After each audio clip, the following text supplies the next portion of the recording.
Good evening, everybody. Welcome to this week's Race Rivalz program. Clinton, Geoffrey, and Adam Ross here as we get set for another week of exciting race chat. Adam, your room looks great. You got some pictures on the wall. It doesn't look like almost like a jail cell like it did. And behind the scenes, Spencer and I gave you so much crap for doing it in the living room. And now you got your own podcasting room, and you're shining us up, buddy. Something like that. Yeah, the room's looking better. I am not so much. This second wave of pandemic lockdown has wreaked havoc on my hair, Clinton. My hair is huge. So I'm wearing a hat tonight. I hate hats.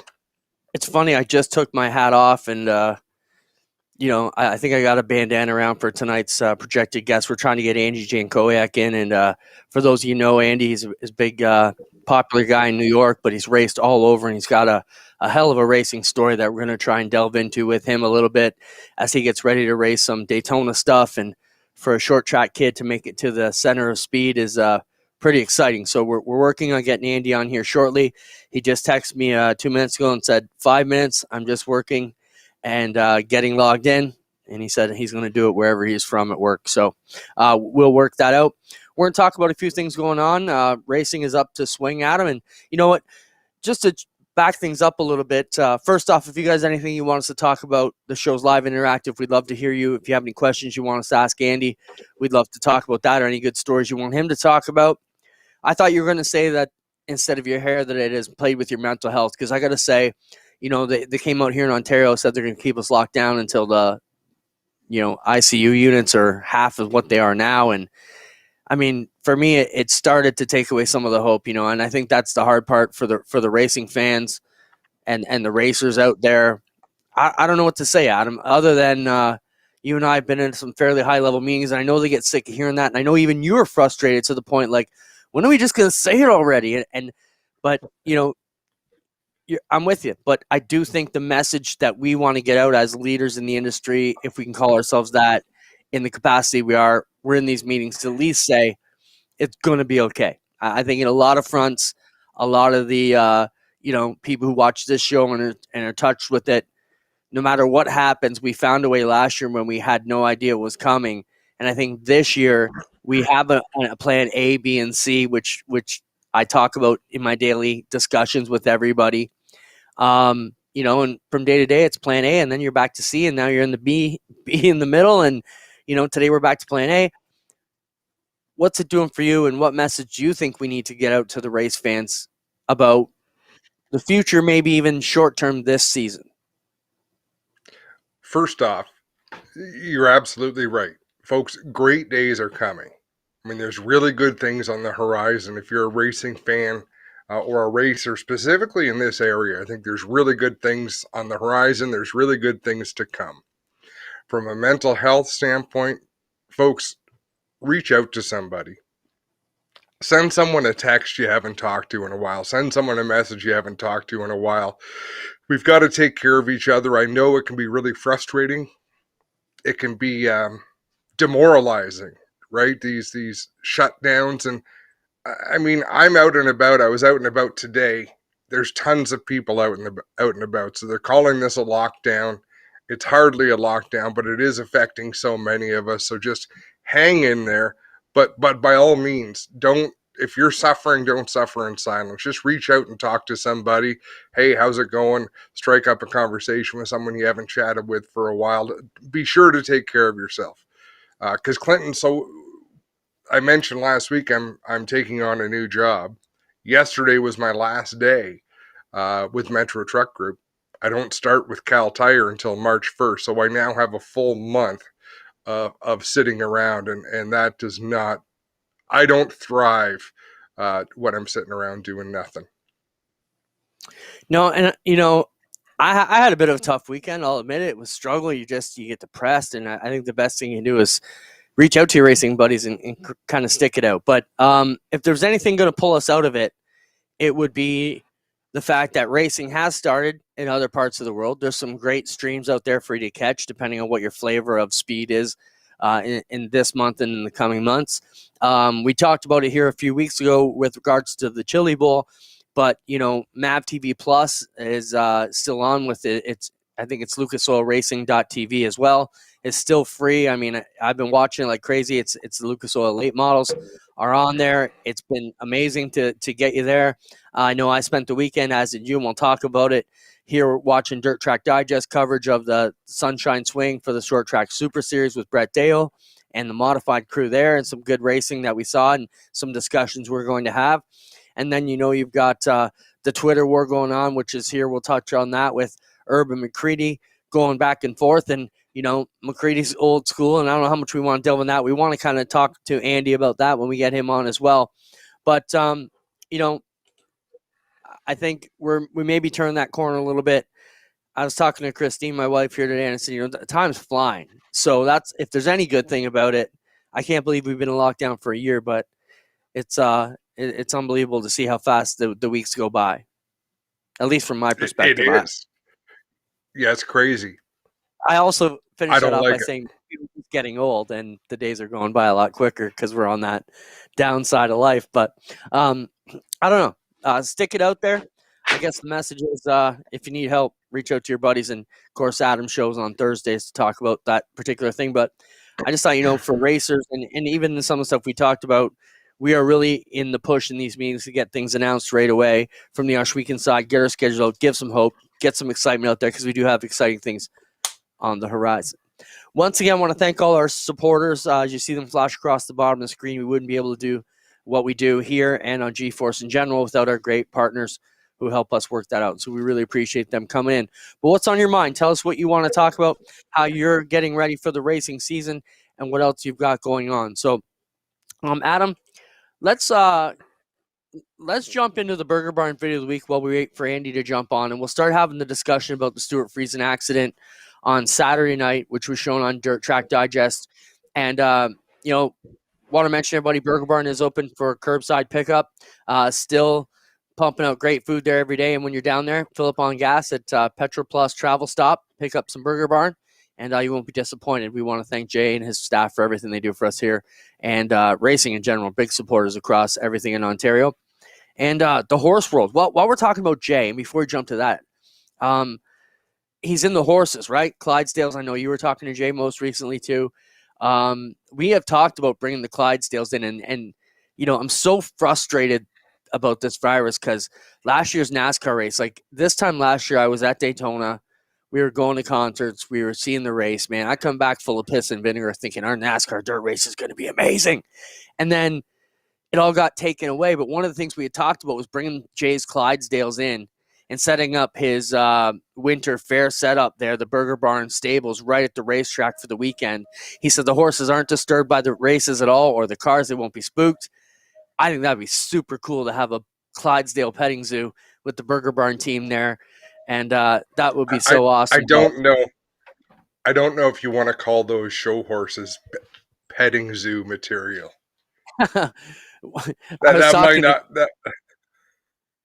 He said, "Do you think race cars are expensive?" He goes, trying to feed these beasts for a couple days. He goes, you go broke in a week. So, but no, we had talked about bringing our VIPs out on them and doing all kinds of stuff. I think it'd be super cool. I do see Mike here. Okay, let's get through this Burger Barn video of the week. We'll talk about the situation, and then we'll bring up a couple questions that have come up. Roll it, Spencer. Or Adam, you know what? You set the clip up because you told him where the time key was. This is a Dirt Track Digest video clip, correct? Yeah, it's a battle for the lead. I don't like setting these. This is a race for the lead. Mike Guler in the 2, Stuart Friesen in the 44. Beyond that, form your own opinions on what goes on here. I don't disagree. My only thought is sometimes it's like when you watch a replay for the first time. If they only play it once, you didn't really know what you're watching for. So it's a battle between the lead, and I'll give you that. That's a good fight we can have one day, why you should set up clips or not set them up. But roll it, Spencer. $200 bonus for leading at halfway. Guler dropped to the bottom. He left the top side open for Stu. That might be the momentum Stu needs. Guler back to the bottom, down in 3 and 4. Friesen on the top side. The lap car, Ron Cartwright right in front of him. Oh, they make contact into the corner. Friesen's hard into the fence and upside down. All right, Spencer, one more look. The Danny speeds the pizzazz. $200 bonus for leading at halfway. Gooler dropped to the bottom. He left the top side open for Stu. That might be the momentum Stu needs. Gooler back to the bottom, down in 3 and 4. Friesen on the top side. The lap car, Ron Cartwright right in front of him. Oh, they make contact into the corner. Friesen's hard into the fence and upside down.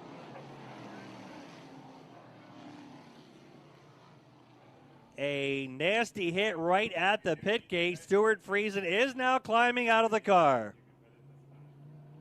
How much has Stuart Friesen matured, Clint? He is out of the car. Helmet is off. Stuart Friesen, out of the car, talking to the safety team. He was hot, though. In turn number 1. When he walks away, you can tell he's not happy. He was hot, but I mean, this is the same guy we've seen sit cross-legged on the roof of his car because he was upset at what was going on. So I mean, it is progress. What was your take on the accident? I think, in my opinion, Stewart came down on him a little bit.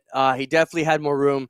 The other thing I want to set up about that, Stewart came out of the B main. I think he started 22nd in that race, and in half the race had driven up to a battle for the lead. And I think when you've come that far, maybe a bit more patience might have helped out. But he kind of turned left there a little bit early. Goulart, and even if you saw the post-race interview, Mike Goulart said, look, I'm great friends with Stuart Friesen. I didn't want to ever get into him like that.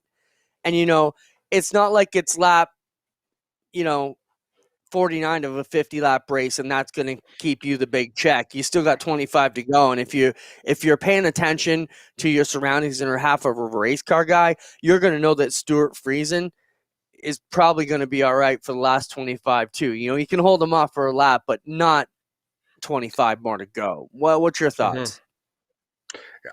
I really think it was a racing wreck, and I don't say that a ton. Like I don't like to sit on the fence, and I'm not. I just think it's two people racing for the same bit of real estate. You don't realize how little it takes to set a car out of control. And once Stewart clipped the right front of Goulart, or Goulart clipped the left front of Stewart, however you want to explain it, that car, there is no control over that car. First, the front end's in the air, then the back end's in the air. And when you hit hard enough to move one of those Uke tires as far as he did, you've made really serious impacts. But nice job. I mean, the place is obviously designed right, and he didn't wind up in the grandstand, so that's a good thing. No, I wonder how the post race was, but we didn't get to see it. But Goulart was fairly apologetic in his post-race interview, I guess, as apologetic as you could be. And he just said, didn't mean to get into him. But it's so tough. You're right. On these cars, and we can sit up here as fans or announcers, but you and I have both had enough chance to hot lap cars. It's one thing on pavement to keep them under control. It's a whole other thing on dirt when you it's all about rhythm and so much to know and so much to feel that inches make a difference. And very rarely do you see them at that level make those types of mistakes. And whoever it was, like you said, it's a racing incident. But the fact that they're two of the best getting together like that. Here's something I want to do. And maybe this will help break down, Clinton, how you and I watch a race compared to maybe how others do. Spencer, roll that clip again. Folks, I want you to look at everything in the screen except for the 2 and the 44.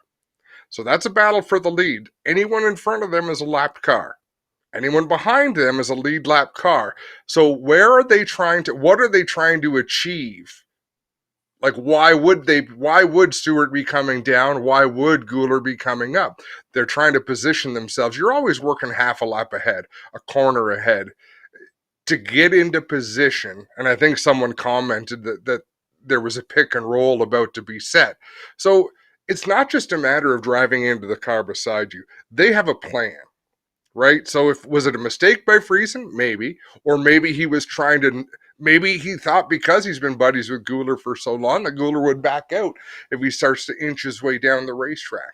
But it's what's going on around the battle that really affects what these drivers do with their race cars. The good ones, anyhow.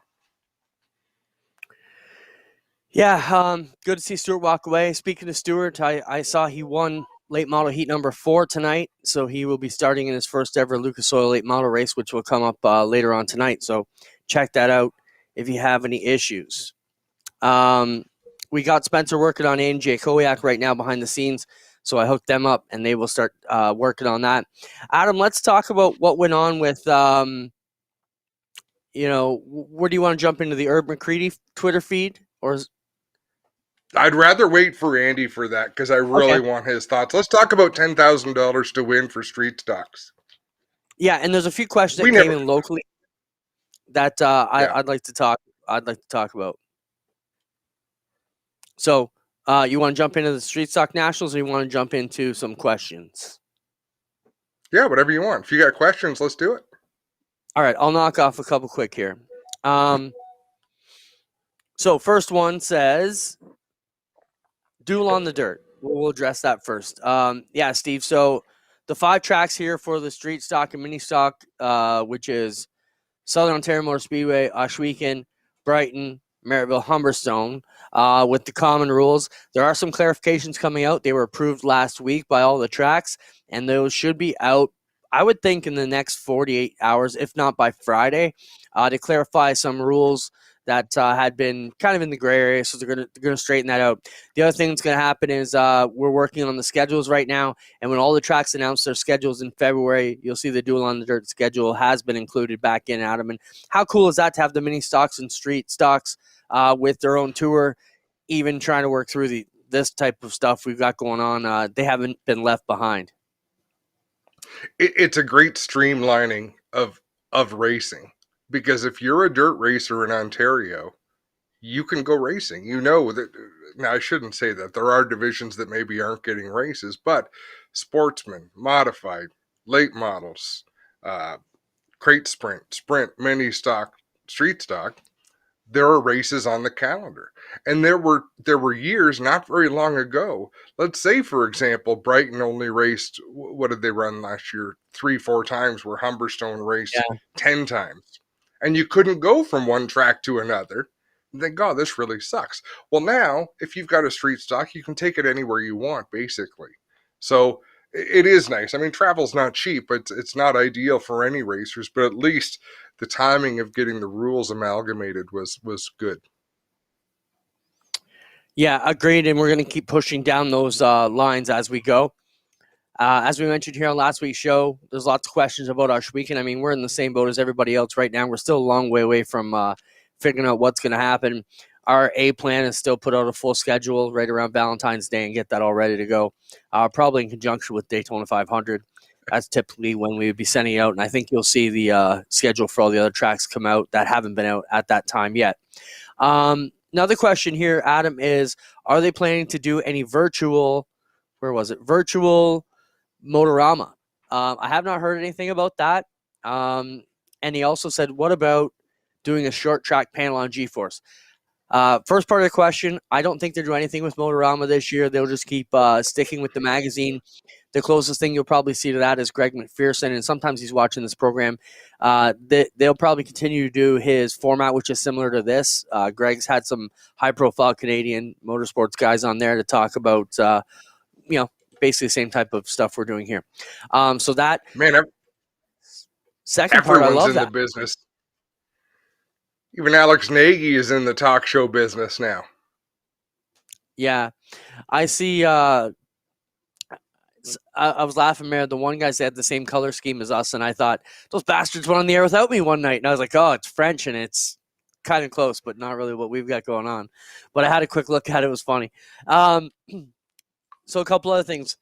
Are we going to have Friday night excitement again, says Mike Schultz. And if I believe that's pizza Mike Schultz, isn't it? So if you're bringing the pizza, we're bringing it back. I'm sure you're going to see Friday night excitement back at some point.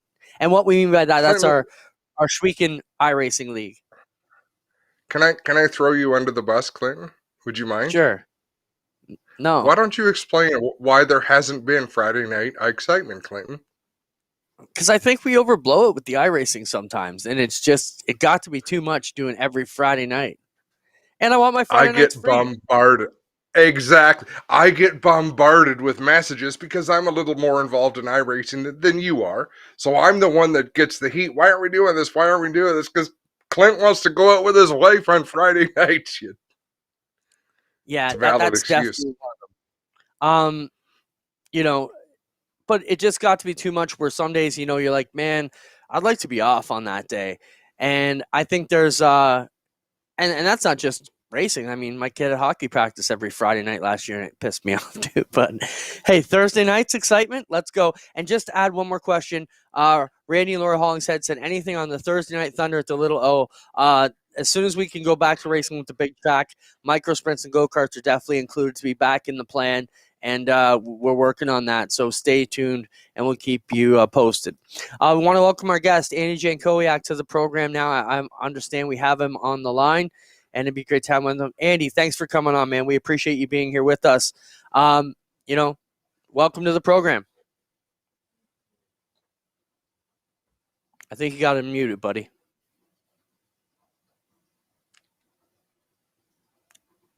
We'll work on it. We're close. Either Andy or Spencer. I see Spencer sent him a message. Yeah, we got you now. Yeah. What's up, guys? Andy, thanks for stopping by, man. Where are we talking to you from? I'm trying to look in the background and figure out where you are. I just got out of work. I'm working on my hat hair here. I'm up in Buffalo, New York, and I'm actually sitting in our dining room at our restaurant. I just got done delivering. So no headband yet, Andy? I was hoping you're going to show up with the headband on. No. It's too cold for that. I got the big llama hat today. Right on. I too take flack for wearing a bandana sometimes. They're just comfortable, right? Back me up on this. I mean, I'm just really trying to hold the hair down during the day. I have what's called curly hair, so anything I can do to keep that tamed a little bit once I get the helmet off is good by me. So, that's really where the bandana thing started more than anything. But, if Bentley did it, it must be cool, right? There you go. That's a role model we all need. Absolutely. And can't argue with that. Let's talk. Before we delve back into some of your history and where you're from, we've been pumping you up as a New York guy. We have a lot of dirt fans up here and Canadian fans who may not know your story. Maybe give us the Coles Note history on Andy's racing career in 10 seconds. Oh, geez. Go-karts, got into two-barrel modifieds, which was like SK modifieds, and I was successful at that, moved into modifieds. And then while I've been doing modifieds, I got into three-quarter midgets and indoor three-quarter midgets, and just anything I get my hands on. And now here we are in ARCA in 10 seconds. So you did pretty good. That was well done. Talk about ARCA racing. I don't think you can get any farther from TQ midget indoor racing or modified racing than you can ARCA stock cars at a super speedway. What prompted this? Where did this come from? I've always wanted to race Daytona. You gotta, not that I've mastered the modifieds or the midgets or anything I do by any means, but you're always thinking about what the next step could be. And I had an opportunity to go do it, and just kept getting lucky and kept getting good breaks, and everything just worked out, and we were able to put something together, and we're going to be able to go to Daytona next week. So it's pretty cool. Let's talk about how that deal came together for you, Andy. Tell us a bit about the team, the people who are behind it, and how you got into that seat. Well, it's like 1,000 different steps, really. It really kind of started with an idea, and just me trying to figure out a way that I could go do it. And, once COVID kind of hit, I honestly didn't think we were going to be racing last year. And this idea came about in April. And without having to race at all last year, I figured I had enough time to try to put something together. And because I figured it would be like an 8-month process to really get everything right and be able to go do it. So we just took the time. I made some phone calls. I called Carl Fredrickson over at Speedway Illustrated, and he was able to put me on a couple different paths. And Andy Seiss, who's an ARCA racer, he was able to help me out and give me a couple ideas. And it kind of landed me back with Kenny Schrader. And Kenny Schrader is someone that I met because I was nominated for the Ken Schrader Real Racer Award a couple times. So I was able to start a conversation with him, and we were able to work out a deal that worked out good for both of us. And, he was going to be able to, because what I really needed is I needed, people involved that, were going to help me once I got to the racetrack. I don't know anything about an ARCA car. So teaming up with Kenny and the arrangement that we have, it was just about the only way I could do it. And he's sending his best guy with me, Mr. Donnie Richardson, and he's the one that built the car, and we're gonna go give it our best shot. You know, we're not going there just to drive around. You know, I wanted to go to Daytona, but we expect to be competitive, and we're working hard on it. Car's staying over at Andy Seiss's shop, and he's been helping me out a ton too. And we got a crew chief, Mike Dayton, that I hired as a scout ongoing, and just keep getting good breaks. One Rail jumped on as the primary sponsor, and that's what I was hoping that once I started doing this, that someone like that would jump on board. And we've got a lot of help from other contributors, and it's been a domino effect. Once I said I wanted to do it, everyone just kind of jumped on board, and I kept getting good breaks. Well, and One Rail itself is very racing. Well, the business isn't racing oriented, but the people in it are racing oriented. You've got a lot of people with a lot of brain power behind the scenes there. So how much pressure does this put on you? I like the pressure. You know, I want people pushing me to do good. And certainly Mr. Catania, he's the owner of One Rail, and he has ARCA experience. And, you know, he did all this before me with going and chasing sponsorship and finding a way to do it. And, you know, he got to run ARCA for a while. So, you know, he knows what goes into it. He's there to help me out with everything that I need. But, you know, I don't want to let anybody down. You know, they want to see that car running up front. And so it's been a full-fledged effort. We went to the test, and we weren't really happy where we were speed-wise. And I took it upon, you know, I took my time off, and I actually stayed for 2 weeks down there, I don't know, a week and a half. And Andy Seiss was nice enough to take me into the shop and kind of give me some direction on things we could try doing to the car to make the car a little bit better. And,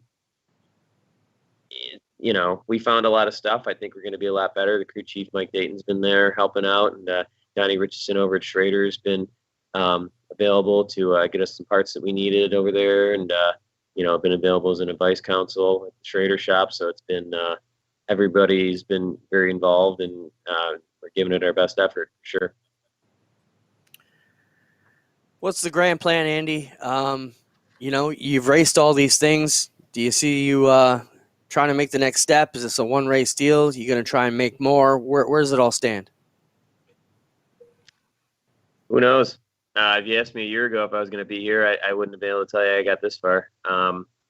You know, just taking everything as they come, trying to enjoy it as much as I can, but also, you know, always thinking about that next step. I don't know exactly what it is.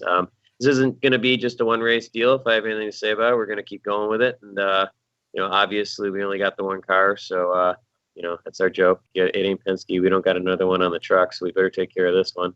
But we have every intention on going to Talladega. And then, you know, I mean, if we can keep getting, you know, some help and some interest and, you know, partners on this stuff to help us out with some of the, you know, the expenses of doing this stuff, I have no problem continuing to do more. Or, you know, we've looked at, you know, how, if the car could be taken to Michigan or a couple other tracks. It'd be really, really hard to coworkers in the background here. It'd be hard to convert this car to do too much more than that. So we'd have to probably look at getting a different car, because I'd like to do like a Charlotte or something like that too. It'd be really cool. But you know, that's all down the road, and we're just going to see what comes about and see how this first one goes. Right now, we're really just focused on making the car fast at Daytona and go and get that our best effort. Andy, I don't know if you can do this or not, but there is a atmosphere in New York short track racing, especially in the modified world, that a lot of you guys would kill each other on a given Saturday night as part of your racing scene. But once somebody tries to go to that next step, the same people that you'd have been throwing punches at last week are giving you support or helping you. Like, it's a real community that wants to see one of their own or many of their own succeed. How does that work? Like, do you understand what I'm saying? It's just rabid competition, but as soon as someone breaks through to try to make it work somewhere else, people get behind you instead of standing in front of you.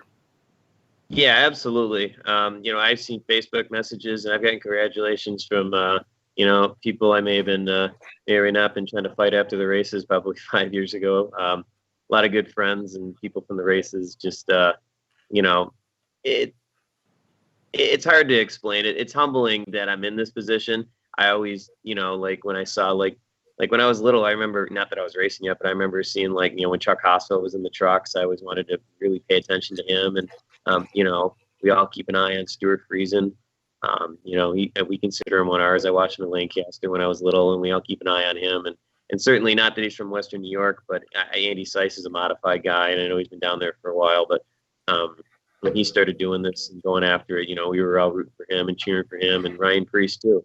So I've always tried to, follow guys that have been able to make the next step. And being in this position, it's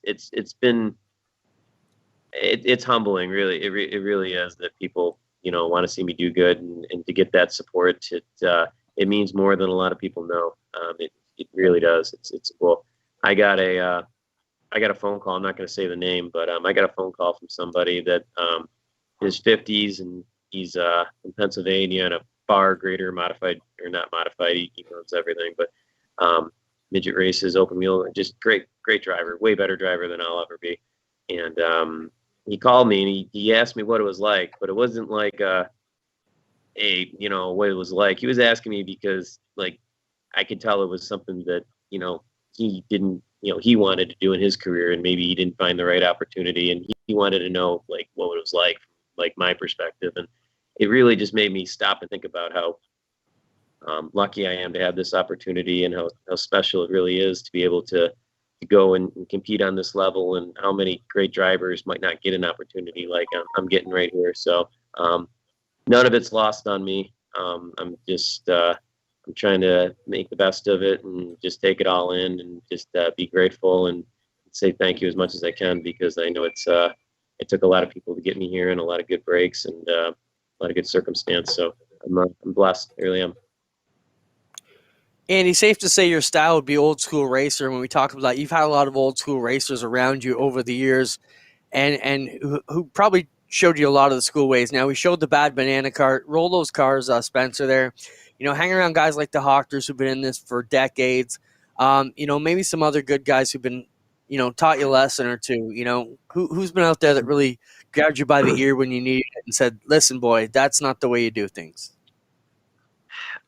I mean, Mr. Hochter's going with me. Okay, you got Danny Price's car there. Mr. Hochter's coming with me. I'm bringing him to Daytona. He's going to be on the pit crew, so we wouldn't go without him. So he's real pumped up to be on a pit crew at Daytona. So, he's the epitome of a real racer, in my opinion. But he asked me to drive that car when he had to retire, because he had actually had a heart attack. And they told him that was it. So he asked me if I drive the bad banana, and I was quite floored by that. So to get a little dirt experience with him. But God, the list goes on. I grew up in Trey Hoddick's shop, and I learned so much that I know from Carl Hare and Trey Hoddick. And we had actually the car you see there in the picture. That's actually Trey Hoddick's car. I used to drive for him a little bit there, and we had a little bit of a falling out. He took Teddy Christopher as a driver, and I was out of the ride, and I had to go build my own car. And we had a little bit of a falling out there for a couple of years. Me and Teddy got into it a couple of times.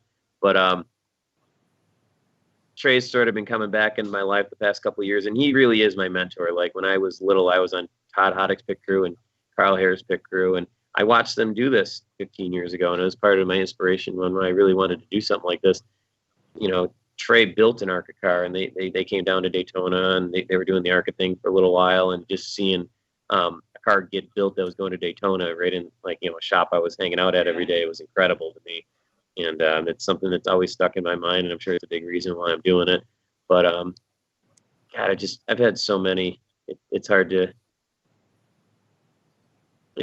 put a finger on all of it. I just, when I started out racing, obviously, with all my dad's friends and everybody, my Uncle Jake's been there through thick and thin for everything, and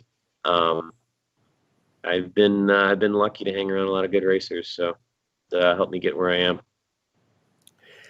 You talked about the Hoddick. Sorry, I'm just cut you off, but we're both the announcers at Ohsweken Speedway, right? And I'm wearing my Ohsweken. How is it you haven't ended up in a dirt sprint car with the Hoddicks? Was the timing just not right? Is that in your future? Are we going to see up here at the Big O, or what?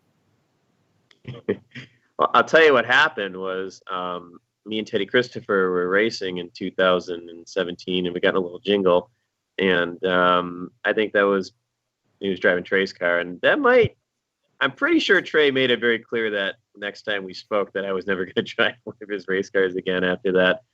I have one track over at Capital City over in Pennsylvania, and we were running the dirt mod over there. We had a good run. We had like a fifth, and Trey stayed and watched it. I was so proud Trey actually stayed and watched me. And he went to my Uncle Jake. He said, don't ever tell him this, but kid did a good job. So, you know, I think I'm getting back in the good graces.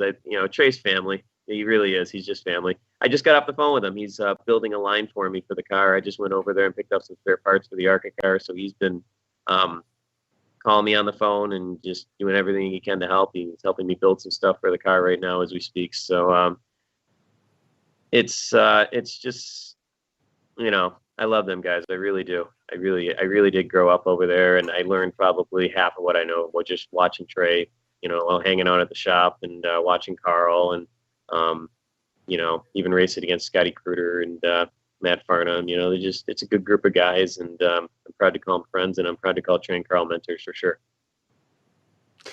Andy, we'll let you get out of here. I want your opinion on one more thing. Clint, do we have a video clip or the quote from Timmy McCready? No, I don't think we have the video. Twitter. Are you up on what T-Mac's been up to? Yep, I did see it. I support it wholeheartedly. What's your take on social media versus walk into someone's pit stall after a race and express your opinion that way? I think it would be healthy if guys could do that. You know, you don't want to see guys getting intimidated and anything crazy like that. But, you know, I think it would be healthy if you knew there was going to be some consequence. And not that I'm a saint, but, you know, maybe it'd be good for me once in a while to you know, check myself a little bit. And, I mean, heck, I've certainly done it, but I did the best. Like, I got dumped at Holland, and I actually pulled off the track before the guy that dumped me was for the lead on the last lap. So everyone was going to the pits, and I drove, and I parked his pit right behind his trailer. So we were going to settle it right there. I had the best one. But it's tough anymore, though, because you don't really know. You know, you don't want to be talking to a police officer at the end of the night. You know, that's not what we go to the races for. And you know, certainly, you know, I don't want to cause any trouble, and I don't think anyone wants to cause any trouble. But I think that's part of the problem is there's no consequence to it anymore. You know, and it's just allowed to go on. Even in the modifieds, you know, when we run the 3/4 midgets outdoors, obviously indoors we don't do a good job of it, but when we run the outdoor midgets, we don't hit each other because we don't all have big sidebars on the car, and we're going to go for a ride over the wall if we jump a tire. So I would like to look at something where, you know, we have smaller sidebars on the modifieds or something like that. And, you know, and I, like I say, I'm not claiming to be a saint. You know, we all end up doing what we have to do, but, you know, that's just because that's the form of racing that we have. And, you know, if you're going to get roughed up and, you know, you're going to try to rough the guy up back, and it's just, it's sad that it's kind of accepted as that too, you know, and it's not what it's supposed to be. You know, I always feel better racing my butt off and finishing a good second than I ever did when I was younger, when I could rough somebody up and try to take something. But, you know, like I say, saying that every circumstance is different. And a lot of you have seen me run an indoor car before too. So I'm not, you know. Well, you know, that's a great, I'm going to watch what I say. That's a great point though. That's a great point though. You have to know where you are. Like, you can't go to Daytona and express your displeasure the same way as you would at an indoor race or at Lancaster in a modified. You have to know your surroundings. Yeah, of course. And, you know, you got to assess every situation, you know. It's like, you know, if you go indoor racing, you kind of know the deal, you know. I mean, I got just hammered out of the way for a win at Allentown last year, and I got mad and I retaliated, and it didn't do me any good. And I think I learned a lot from that about myself and what to do and what not to do. But, you know, I kind of had to settle it as just kind of the form of racing that we have right now, and it didn't seem fair, and I didn't think I would. It's just every situation is different. Every form of racing is different. You know, you're not going to go hammer somebody out of the way in a dirt modified, but, you know, when you go to the indoor races, you expect it to get a little rough sometimes. And everything's different. When I pulled into Bowman Gray Stadium the first time, they pulled me aside and they said, look, like, if you want to get into a fight, you better do it on that racetrack where the fans can see it. Don't do it back in my pits or I'll have you arrested. You get 3 punches. I'm like, all right, that's a little different. So, you go up in Canada, I went to races up in Canada I was at Delaware and the 2 guys just clobbered each other. It wasn't an official round. It was just like once they're done fighting, they just went to their pits. So, certainly in New York, you're always worried about guys suing you and everything else, and everyone likes to call the cops and everything else. So you don't want to be in trouble, and you don't want to do that, and that's embarrassing, and that's not something that you want to do to yourself, obviously. So I'm not advocating that, but it would be nice if you could find a way not to intimidate anybody, but just to sort of, if someone's going to go rough you up a little bit, they're at least give them a way to think about it, so that there is some consequence and there is a little, okay, well, maybe I won't do that again. So I don't have to, I don't know. There's no perfect solution. And, we evolve with the times and everything's going to be different than it was 50 years ago. This isn't as good as it was back in the day, I guess, right? Andy, let's one last question for you. I know you do a lot of hands-on fabrication yourself. How rewarding is that when you're taking cars and piecing them together with not the top dollar budgets and going out and running well with them? That's got to be more rewarding than just buying brand new stuff off the shelf. Maybe fill the fans in on, how you get things done. And from what I see on Facebook, and that's the other thing I want to mention, the stories on Facebook we think more racers need to keep doing that. So that's a brilliant thing. I mean, that's why you're on this program. I read your story. I thought, wow, that's awesome. We got to talk to Andy. It's something we always appreciate, but, talk about, getting it done with what you got. Yeah. We take a lot of pride in that. A lot of it is I just, if I can build something, I don't want to buy it. And that's one aspect to it. And then the other aspect to it is sometimes I think I can build something better. And, with the indoor car, when we got into that, once I stopped driving for Trey, I had some ideas and a lot of it was taken from the Trey car and things that me and Trey had talked about. But, I thought we could do something a little bit better than what was out there. And then, I tried to parlay that. We built our first modified right after the indoor car was done. And that was a struggle for a little bit. But the last year we ran it, we didn't run it all last year just because we were short with the COVID stuff, and I had a ride at that point. So the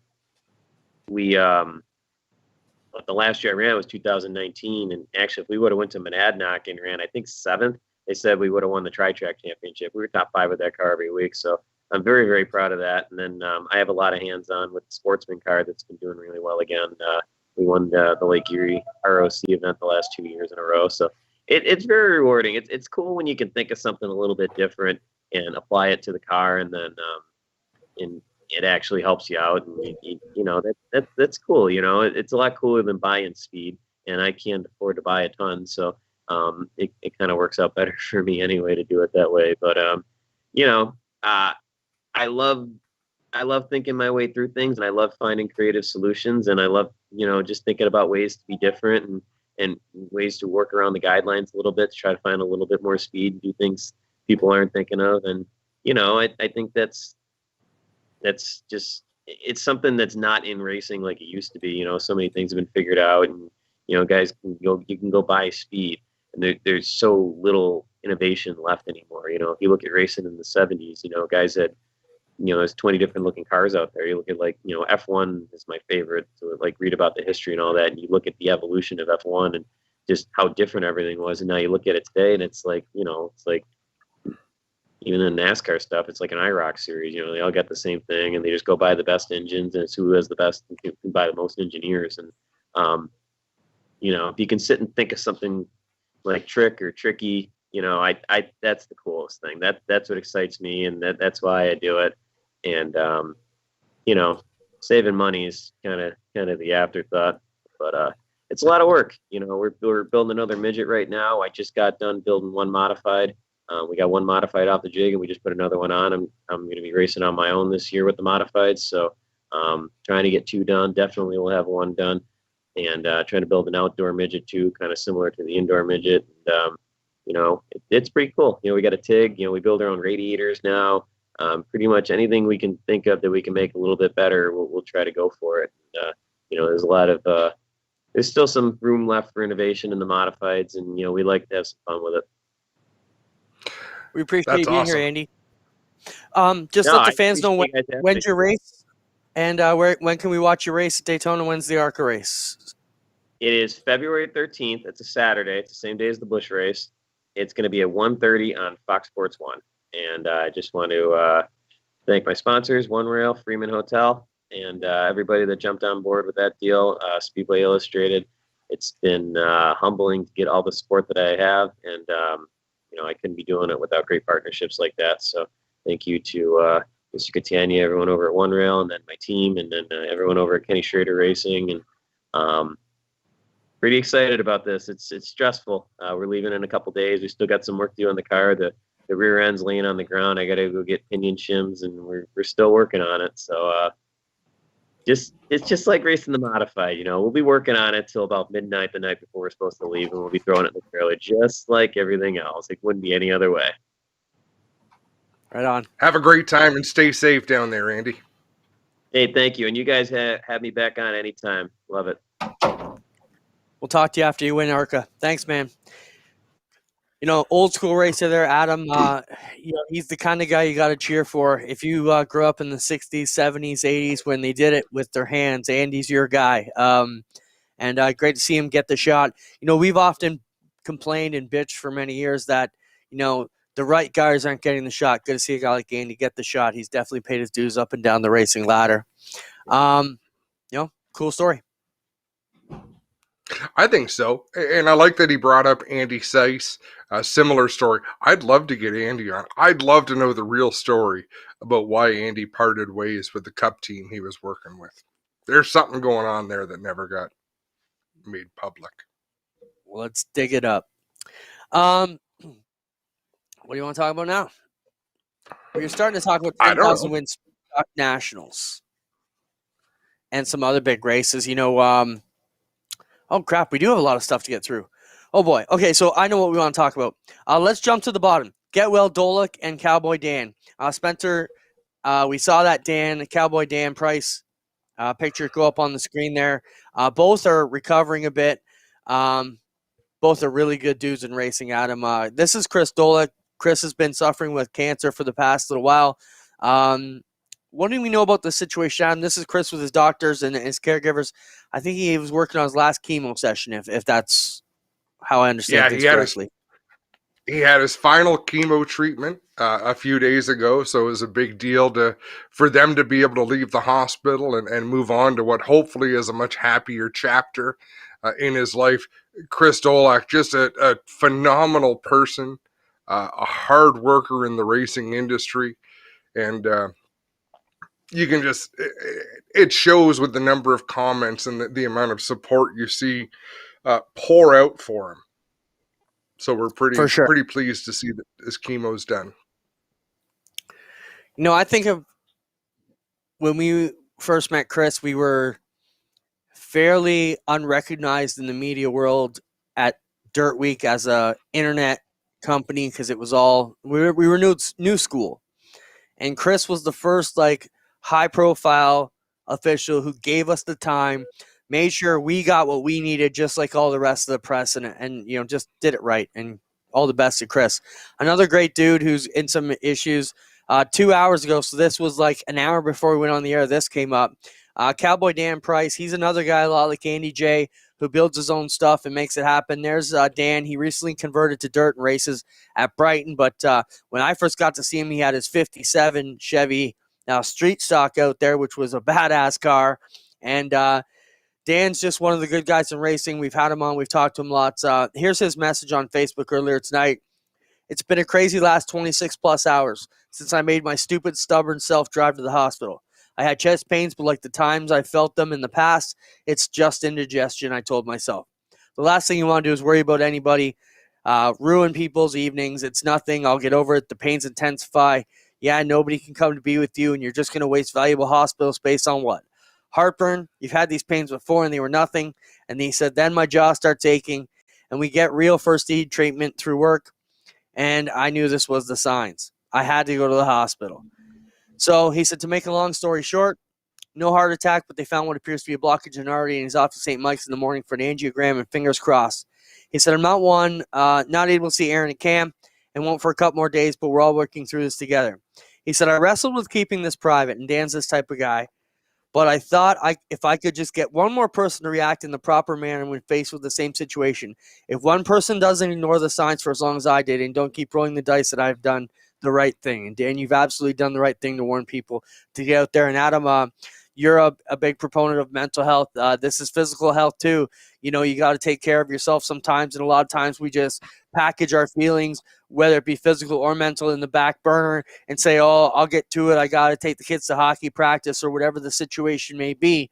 Sometimes you got to look inside physically and realize whether it's time to go or not. So good to see Dan made it before they came down and take him to the finish line prematurely.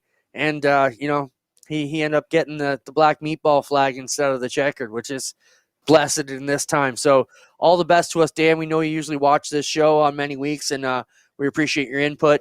He was also the fabricator behind the Amanda Balson car that we talked about from the Oscar deal a few weeks back when we had her on. So pretty cool deal.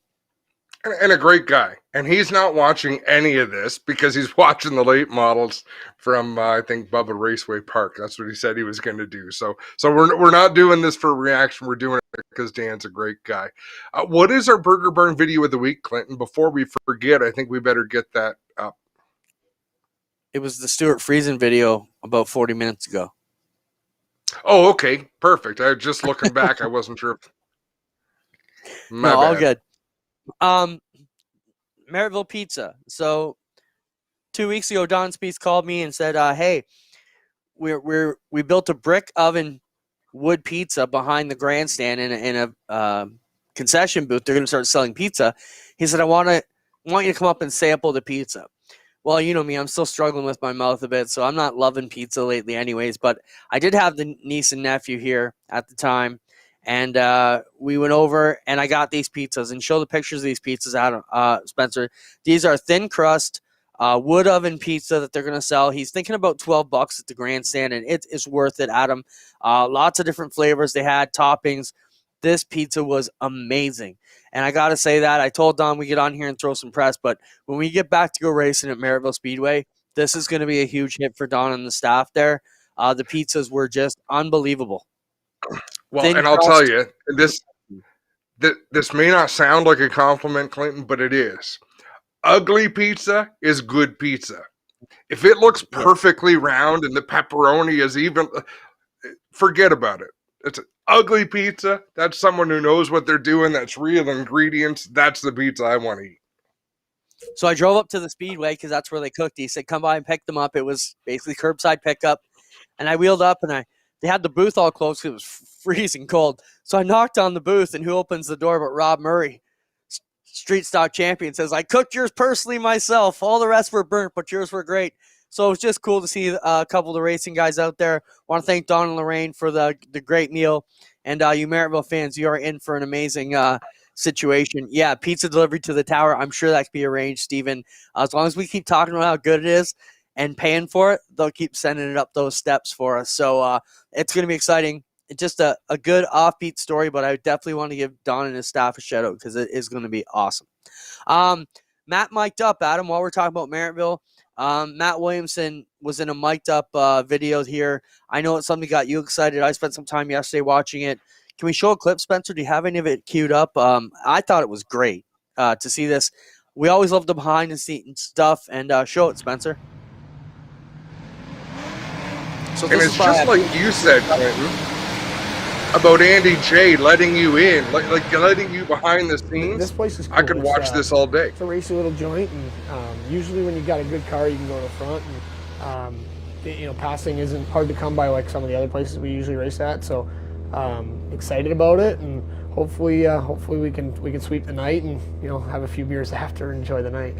Why does this call you a fucking 53. Movie star? He says calling you. I am a movie star. Dirk, Tom Cruise. Dirk Diggler over here. 53. Driver's meeting is at 4. Hey, who smokes? Somebody smoke around here? I need a lighter. Yeah. Do you? Light the grill. I need just to light my shoelace. I had to get new shoelaces. and I had to cut them, I had to trim them, so I gotta melt the ends, you know. I thought it was a great look. We watched Matt grow up. It's funny to see because at the start of the video, it shows the pictures back when he was 13 racing. He's 30 now. So we've been watching this kid race 17 plus years. I mean, I've seen him in the go-karts, but great to see him make it to the top. And what a great production. Whitney Productions puts it out there. It's out there on Facebook. If you haven't seen it, I'm sure you can find it on Matt's Facebook. It's just search Matt Williamson or Money Matt, I think it's called. It's been a cool deal, and I think we all agreed here on the backside of G-Force. We definitely want to do more of that stuff, and I think it'd be cool to follow some drivers around. Yeah, it's all about the stories. There's things about racing that just make me happy. That looks behind the scenes. Something else that's very selfish, Clinton. You might have noticed me look off to the side. My son Connor came in. This is week 3 of the Grisdale Racing Products Winter Meltdown iRacing Super Late Model Series presented by Caldecott Millwright Services and London Recreational Racing.